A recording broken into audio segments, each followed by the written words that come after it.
find interesting, but I wasn't able to say the same for water-based. So I don't know for a fact that there's even been a long-standing oceanic presence. Possible. I mean, for most of our history, really up until the 15th, 16th century, human beings were not in the business of crossing the oceans anyway. The Mediterranean Sea was active, the Arabian Sea, that part of the Indian Ocean there, was somewhat active. The South China Sea, a little bit here and there. But the mass of the Atlantic and Pacific and the mass of the Indian Ocean, no. We were not really exploring them or over them to any significant degree. So it's really hard to know. But I'm just not seeing a strong argument to say they have been here all along. They have evolved here. We're now bumping into them. It's possible. At times, when I was writing this book, particularly some of the chapter introductions, for each chapter I try to provide a historical context for a lot of the cases. I do speculate, in the 19th and 20th century, our society, our species, advanced so dramatically with our capability to explore the ocean. It wasn't really until the 1870s, not long ago, that we even started the science of oceanography, of really methodically trying to understand what's down there. So if you were an oceanic presence at that time or earlier, you never had to worry about human beings. Yeah. And so I do wonder if there was some kind of operation that was there. They operated securely for eons or for centuries or for however long. Starting in the 20th century, they had to pay attention to us. And so I do speculate along these lines, but I can't say that I know how long anyone's been down there. I think they've been down there for at least a couple of 100 years. So, I think that. Thinking of that idea of if a tree falls in the woods and no one's around to hear it, does it make a sound? If there are no human presence, do you believe these objects are even out in the middle of the ocean right now where there are no humans? Do you think then it's more a case that these are observations and they are in a location because we are there? Yeah, that's another good speculative type of question. I wonder about this a lot. And I don't have a firm answer, except to say that I think that at least a significant part of what they do probably has to do with us. Some people would say, well, that's ridiculous. Why would you think we're so important? Well, I say that because fundamentally, we're more like them probably than not. We, like them, are capable of abstract thought. We, like them, are capable of scientific thinking. We, like them, are capable of manipulating our environment to suit our needs. We, like them, are capable of destroying the planet. We're capable of doing a lot of things that they can do. Certainly not on their level, but again, they would see us, and I think they would probably recognize that as well. They would say, these humans, they're not like the other animals here. They are active, they're observant, they take notes, they write things down. They'll notice us and react to us if we are here. So hopefully they're thinking, let's not trample all over the garden and wreck their society. Let's play it cool. But I like to think that's what they're probably doing. But I do think that we are interested in theirs, yes. You mentioned oceanography becoming a thing in the kind of 1870s. As a species, we developed sonar and early versions of it around the early 1900s. The First World War and Second World War have various iterations of this. Is there any evidence you have seen through your research that these objects have changed or adapted their behaviour dependent on our technology? Yes. Detection methods changing? Yes. In fact, this was something that was rather shocking to me when I began to review the data that I collected for this. So let me just back up and explain that. So in the course of doing this book, when I first started, my intention was simply to just write the stories out as best I could, maybe with some illustrations. But as I got really deep into it, actually this is a suggestion of my wife Tracy, where it became very important to this book. She said, it would be really nice if for each of these cases you would have certain basic categories to make it easier for a reader to skim over. What was it, a large object? What was it doing with the water? Was it under the water? Did it emerge from the water? What color was it? How close was the witness to it? And all of these things. And I thought, it's a great idea. I didn't want to do it at first because I knew it would be a lot more work, but I ended up going back over every single case and I extracted that data. One of the data points that I included was very simple. Did it happen during daytime or nighttime? It's not always easy to know, like did it happen at 4 o'clock or 5 p.m. or things like that, but I could, for the most part, determine if it was during daylight or nighttime. And I thought let's put that in as a factor. And I'm very glad I did, because one thing that I saw very, very dramatically so was how, starting in the late 1960s, sightings went from roughly 50% daytime versus nighttime. Actually, a slight majority up until then were in the daytime. Following the late 1960s, it's almost like flipping a switch, where 3/4 of them ever since have been at night. And there's a further distinction where between military and non-military encounters. So for example, in that earlier period prior to the late 60s, even though most of the total sightings were in the daytime, military sightings were predominantly at night by a factor of about 2/3, whereas civilian encounters were predominantly in the daytime by a large margin.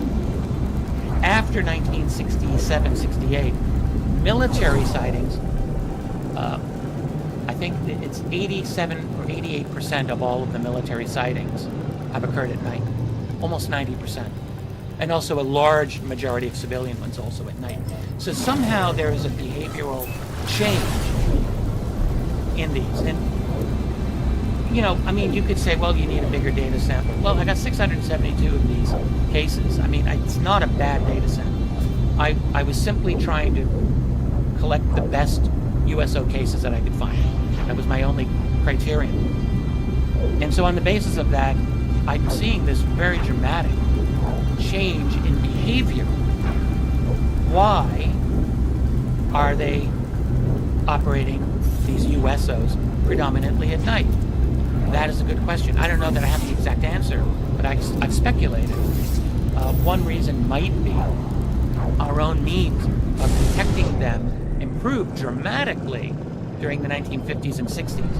We started developing an underground sonar system, especially the United States Navy, that was able to detect them in the water. We were developing satellites above the ground, up in space, to detect these things, and all other kinds of instrumentation to see them in one way or another.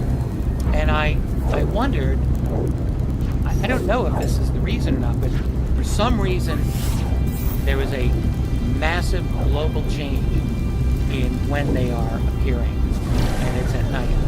So I wonder, were they trying to be a little bit more stealthy than before? Maybe. A couple of other things I noticed that the patterns within the data made me really stand up and pay attention. One was in what we can call electromagnetic interference cases. This is really strange. So I got my first electromagnetic interference case for the USOs was 1951. That was the first one where it's very obvious the witnesses are saying the electricity went out, the compasses went wild, this type of thing. So that was one factor that I looked for. Turns out from 1951 through the remainder, through 2024, 9.5% of all of the USO cases that I collected had some form of EM interference. It's almost 1 out of 10. It's quite a lot. But what makes it even more interesting is military cases had double that ratio. So 20% of military cases reported electromagnetic interference. And in the few instances where someone reported either missing time or sightings of some kind of beings connected with the ship or the craft, it was 4 times the amount. 4 times the amount. In other words, they were almost 40% of those cases reported electromagnetic interference. Now, this is not something that I was looking for in, collecting these cases. I don't think that that's a random result. I think that means something. And first of all, I think it speaks to probably the authenticity of these cases, that there is this type of consistency. But secondly, it speaks to behavioral aspects of the operators of this craft. So for example, if someone has had missing time and there's electromagnetic interference that was reported, maybe something really happened there, and maybe the operators of those craft genuinely did take this person for a period of missing time, in the process screwing up some of their electronics. So there's things like this that I just found unexpected but compelling when I would study them. So I'm really glad that I was able to do the categories, and then furthermore take those categories and put them into a gargantuan, at least for me, spreadsheet that had all of this data fully available. And that spreadsheet, by the way, is a free download at my website. Anyone can get it. It's 37 pages. There's a lot there, but it's, if you're a real nerd for this type of thing, and if you've read the book, that spreadsheet could be quite interesting and helpful. Yeah, there's plenty of nerds listening to this podcast. Many of them get in touch with me, so they will love that. You mentioned, obviously, that as we go on through the decades, the equipment gets better, the sensors get better from a human perspective. We hear and have heard for many decades in ufology that radar can interfere with UFO systems, and perhaps this is a reason for many of these potential crashes, that it's our interference with their systems or however those are working that bring them down. Have you seen similar when it comes to sonar, for example, and potential interference with USOs? I haven't seen any, I didn't collect any instances where sonar or our underwater technology resulted in the damage or incapacitation of a USO. It's possible that it happened. I didn't get any hint of that. However, there were instances in which it appeared, at least claims of things like USO retrieval attempts or operations.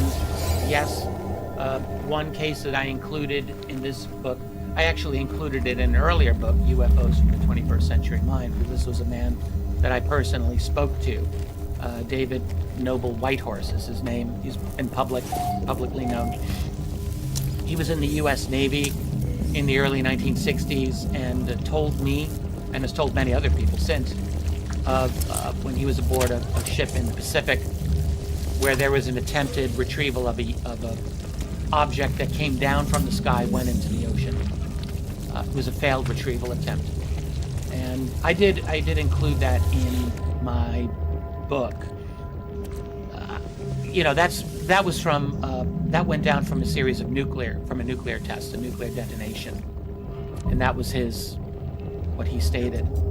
But in terms of other types of technology disabling these things, I did not see any indication of that like our sonar can inhibit them. I didn't see that. Again, is that perhaps a nature of the environment of water or the medium of water, that you can see something fall out of the sky and it lands in the desert and you go and pick it up with a winch, and whatever, and retrieve the egg, as we've seen recently on video? Perhaps much more difficult if something does fall out of the sky. Is it falling? Is it leaving and entering the water of its own accord? And then how do you even begin to find it once it's down there as well?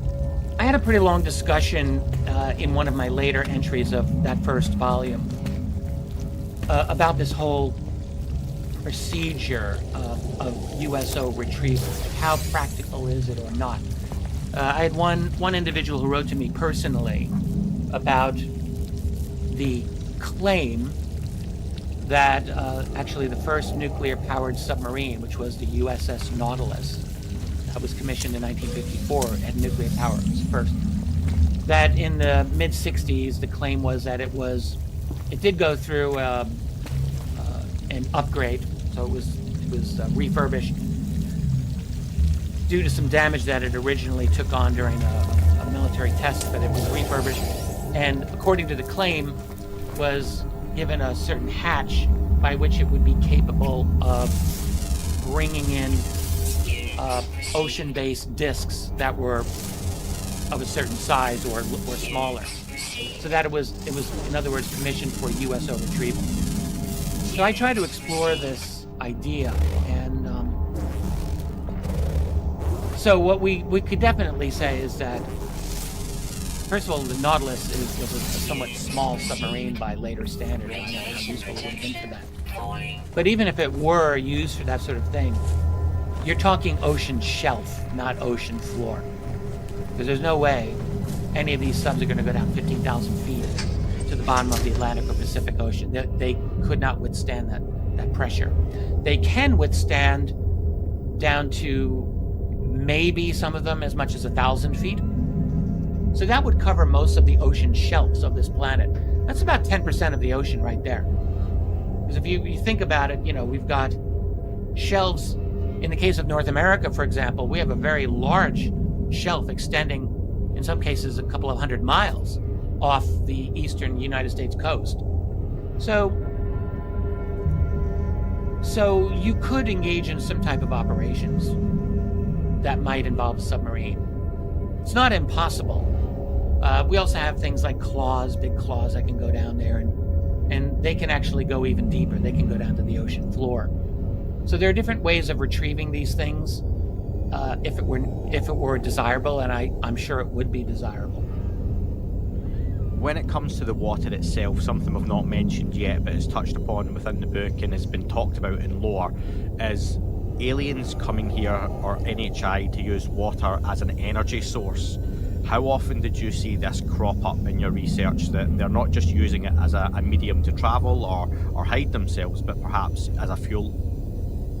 Yeah, there's a number of instances that I did collect and did include in which these objects appear to be, for example, they'll be seen sucking up water. Yeah.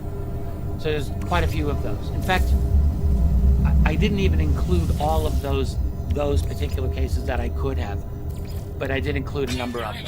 It was iffy to me, like, are they genuine USOs or not, if they're seen coming down and sucking up water?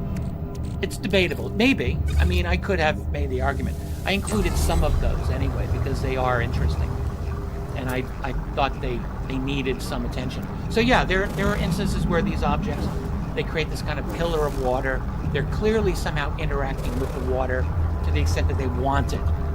They're collecting some of this water. Is that for energy? Is that for some other purpose? This I don't know. But there's little question that at least in some of these cases, the occupants or intelligences that are operating these craft, they want that water. There's a beautiful illustration from Alan in one of them with a disc-shaped object, and I'm colourblind, but I think it's kind of blue or metallic. It's sucking up the water, and that was one I looked at and thought that would make a really nice print for like a wall or something. I'll need to try and remember exactly where it was, but it was a really nice picture. Hey, cool. I just have to tell you. Sorry to interrupt. No, go on. Tracy, I got my first copy of the book from Amazon. I didn't have a full copy of it, so it just came in the mail. I have one hardcover. I had the book before Richard did, yeah, and many of you who got in touch as well. So nice to see it's finally arrived. It looks good. The color illustrations are gorgeous. Here we go. There's one. That's Adak Island, 1945. That's actually the particular case that got me started on this whole thing. Some of these are full page. This is one of the Ghost rockets of 1946. I just love what Alan did here. That's just such a nice... what Alan did, I just have a moment to discuss his illustrations. What I love is that he brings the human beings into these events. Yeah. Most of these, you've got a human being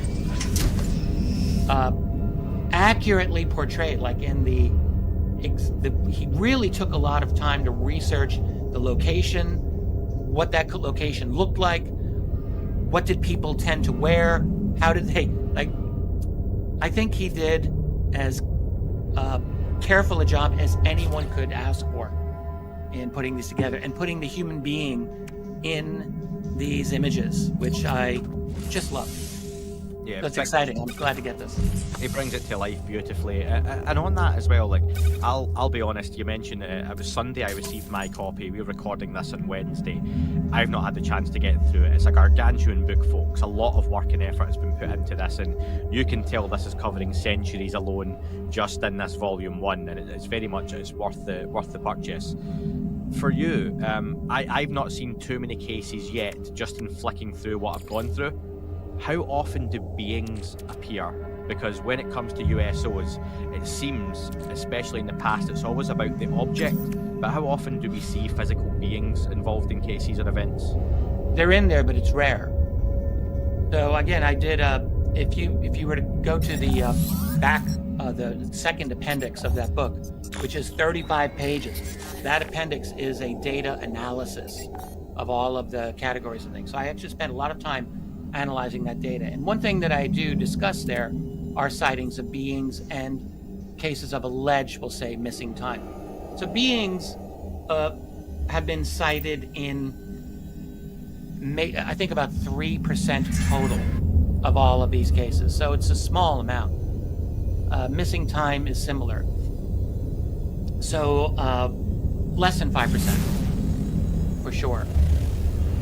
But it does happen. There are some where there are beings, and where there's almost 700 cases, even that amounts to like 15 or so cases where there are beings cited throughout, and they're in there, but it's rare. For you, Richard, what are some of your favourite cases from the book that maybe stand out, that they're a little bit different to the rest? Oh man, I honestly, I love some of these cases. I love them just because they I would say just about every case in this book could practically be made into a 30-minute documentary. Some of them could be made into a movie. I think they're just that incredible. They're that cool. When you get into all the factors that are involved, like what's going on in the witness's mind, what is going on in the mind of these occupants. Sometimes I wonder about this. What actually is going on? So there's a few cases that are just absolute favorites of mine. One, I have mentioned publicly once or twice before, but I just want to mention here because I love it. And in fact, Alan did an illustration of it. A married couple, an American couple in 1955. The family name was Bordas. We have their name. And they lived just north of New York City, about 30 miles north of New York City, which in 1955, there was a lot of beautiful nature that was there. And one thing they loved to do was night fishing. They loved to do it. This is a fun little thing that they did. So they're out at a small reservoir, like a lake, maybe 2 miles in length, half a mile in width.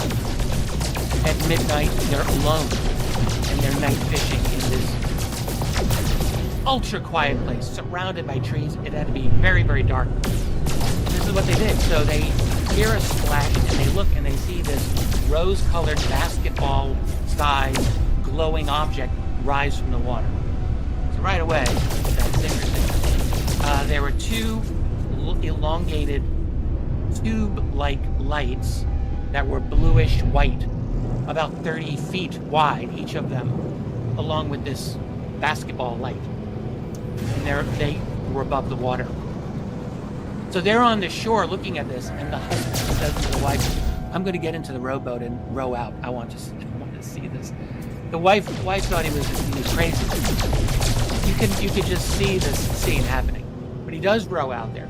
As he's rowing out toward it, the object, or the lights, we could say, moved away from him at a speed faster than he was able to row.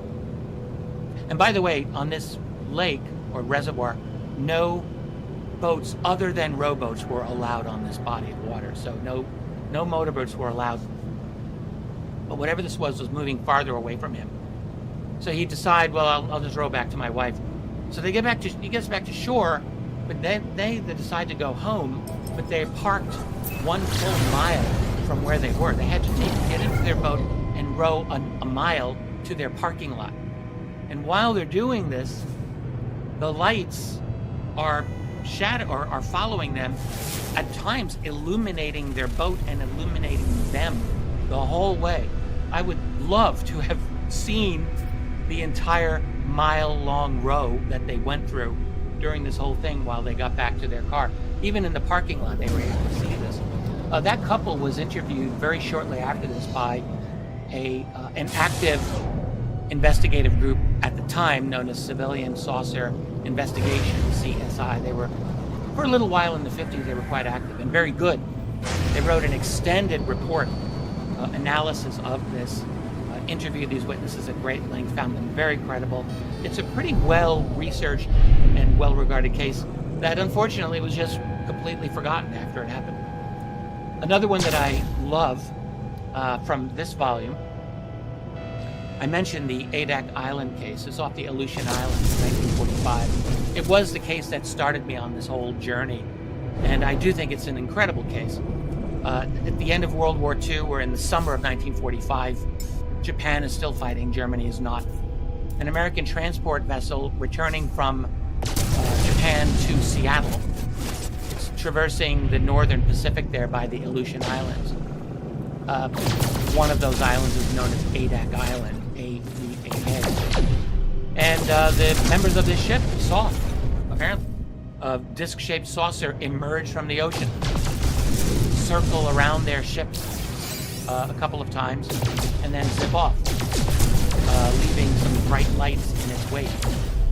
One of the members of that ship, some years later, maybe 15 years later, 20 years later, spoke to a number of UFO researchers about this, including atmospheric physicist Dr. James McDonald, who was a very well researcher at that time.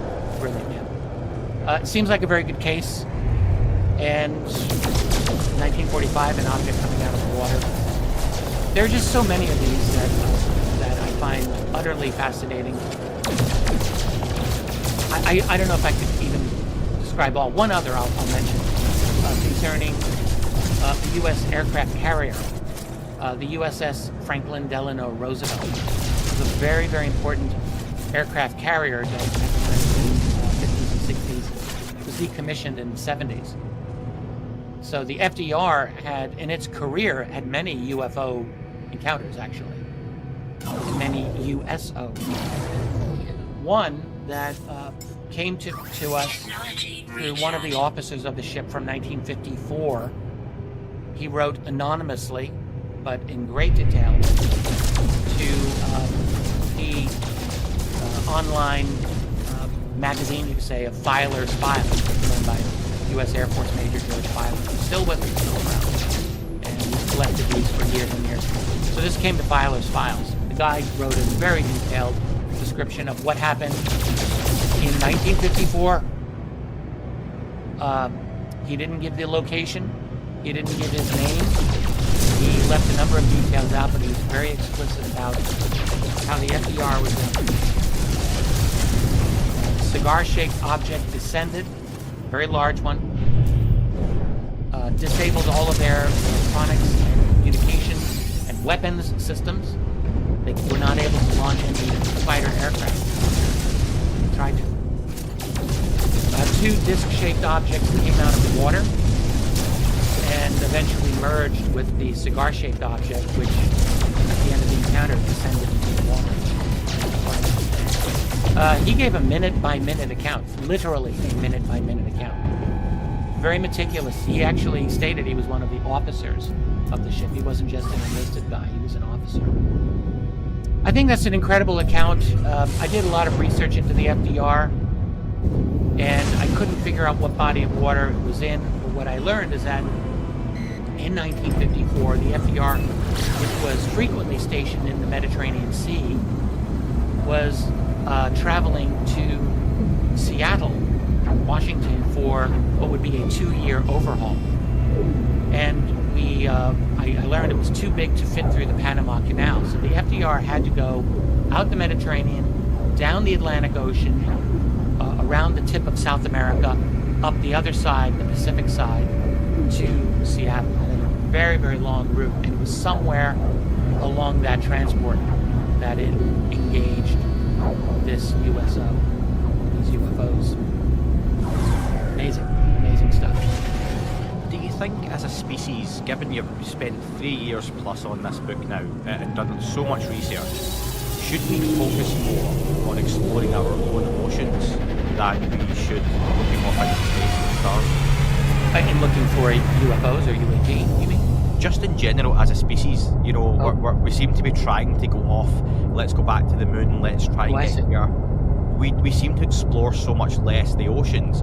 Yet here is a full book, which is just a part of the evidence you've managed to look through and present, and all this data to say there's all these incredible things under the water. Why aren't we going down there to explore? Well, it's very difficult. The pressures are very, very difficult for us to navigate and manage. When you get down to the bottom of the Pacific Ocean, this is not easy to do. Our submarines cannot go down that far. Certainly no human divers can go down that far. It's just not possible. The pressures are too great. Human divers are able to go down maybe, I mean, if you're a real pro, maybe 300 feet. And even that's a stretch. Usually 200 feet. So we're not even going down a fraction of a mile as diving. Now, when you go down in certain submersibles, you can, but it's not easy. So that's one thing. In my view, the only real way that we would be able to have a kind of ability to stay down there in an extended way would be if we were to create a kind of you have to create a very stable undersea environment, either literally under the ocean floor or inside like an ocean mountain, for example. That could happen. That I could imagine we would have the ability to do, and then you'd have a secure base of operations in there. Oxygen conceivably might not be a problem if you're able to do electrolysis from the water. This is what submarines do, nuclear subs, which stay under the water for many, many months at a time. They're not carrying around a bunch of oxygen tanks. They're extracting oxygen from the water. So we know how to do that. And we probably can do a lot of other things. If you find like a nice geothermal source, that could be an energy source. Or you could bring a local portable nuclear device down there for your energy, conceivably. Like, there are ways of doing it. So I don't think that's impossible. And I could imagine that there would be some motivation, at least from a military perspective, militaries wanting to do this. And it's possible, I wouldn't even say it's impossible, that some of the militaries of this world, US, may be doing this without anyone knowing. I would never rule that out. Is it easier or harder than going out into space? That's a good question. I don't know.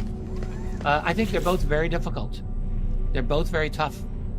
And, you know, there used to be a lot of futuristic accounts from a century or more ago, early 20th century, late 19th century, where I read some of these. I looked at some really cool, crazy pictures where, you know, these futurists back then thought, oh yeah, we'll be able to live down in the ocean, just like of the surface. And it's kind of funny to see just how naive some of these thoughts really were. It's a lot more difficult. But to your question, like, I don't think that it's impossible. Is it more advantageous or not than to go off world is a question that I don't know if I have the answer to that one. That's a good question. It's worth thinking about. What I'd like to do before we get to listener questions which cover the USO topic, I want to sidebar quickly and get your thoughts on some modern, current, up-to-date state of play UFO questions, and then we'll get back to the USO topic and finish off there. A whole lot has happened in the last few months, Richard, that I'd love to get your take on. First off, the task force that has just been set up by Congress, looking into a number of what, let's be fair, the general public will call conspiracy theories. Yes. So UFOs, 9/11, COVID, the Bin Laden death, JFK, Martin Luther King, the Epstein list, as a task force with a 6-month window to uncover the greatest secrets in modern history being set up to fail. That is all for part 1. Part 2 will be out in the next couple of days. You can listen to this episode already in full, ad-free and with no sponsors for less than the price of a coffee if you head on over to Patreon or Apple